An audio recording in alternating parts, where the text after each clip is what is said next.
آپ یہ کیوں نہیں پوچھتے کہ میرے آقا کیسے دکھتے تھے، کیسے نظر آتے تھے؟ یہ حدیثوں میں پڑھتے ہیں۔ اگر ایک بار میرے آقا کا حلیہ پڑھ لوگے یا کہیں سے سن لوگے، آنکھ بند کرنا، قسم رب ذوالجلال کی، اگر وہ جلوہ نظر نہ آئے تو پھر مجھے کہنا۔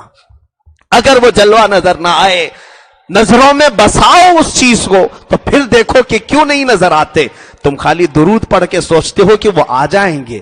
تم یہ تصور کر کے یعنی صرف تسبیح گھما کر کے سوچتے ہو کہ وہ آ جائیں گے۔ اپنے ذہن سے ساری تصویریں ہٹاؤ، اس ایک صورت پر نظر جماؤ، اس ایک صورت پر نظر جماؤ۔ ہم اپنی زبان سے نہیں، صحابہ سے پوچھ کر کے کہ وہ رسول دکھتے کیسے تھے۔ حضرت اویس قرنی نے حضور کو دیکھا نہیں تھا، اویس قرنی نے حضور کو دیکھا نہیں تھا، صرف صحابہ سے پوچھا ہی تھا وہ کیسے دکھتے ہیں، اور پھر روزانہ میرے آقا کی زیارت کرتے تھے،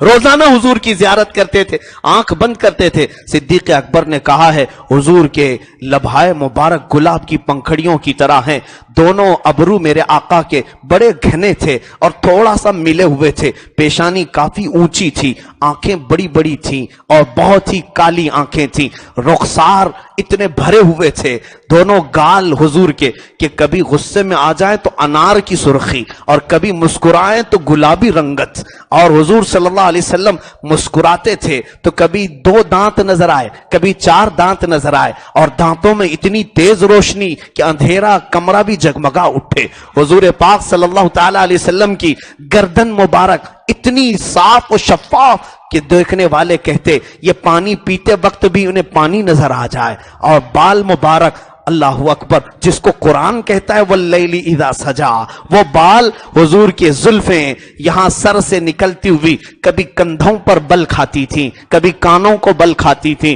اعلیٰ حضرت نے کہا ہے کبھی یہ زلفیں چہرے پر آتی تو ایسا لگتا تھا کہ یہ دن کے اجالے پر رات چھا گئی ہے، یہ دن کے اجالے پر رات چھا گئی ہے، اتنی تیز کالی زلفیں۔ اور حضور صلی اللہ تعالی علیہ وسلم کا قد مبارک بہت لمبا بھی نہیں، بہت ناٹا بھی نہیں، لیکن اتنا ضرور تھا کہ سارے صحابہ میں جب بھی حضور کھڑے ہوتے سب سے زیادہ بلند میرے آقا نظر آتے تھے، کسی کو جھانک کر دیکھنے کی ضرورت نہیں ہوتی، حضور جہاں ہوتے تھے بلند نظر آتے تھے، نہ بہت زیادہ لمبے نہ بہت زیادہ پست قد۔ حضور صلی اللہ تعالی علیہ وسلم کا نہ پیٹ مبارک باہر نکلا تھا، نہ ہی کوئی جسم کا عضو باہر نکلا تھا، بالکل شیڈول سا جسم تھا، یہاں تک کہ سینہ مبارک بھرا ہوا، ہتھیلیاں بالکل کشادہ اور چوڑی، یہاں تک کہ جو مصافحہ کرے اسے ایسا لگتا کہ وہ ریشم کے نرم نرم گدے میں یا لباس میں اپنا ہاتھ دے کر کے نکالا ہے، اور جو ایک بار دیکھے حضور کو پلکیں جھپکانا بھول جائے۔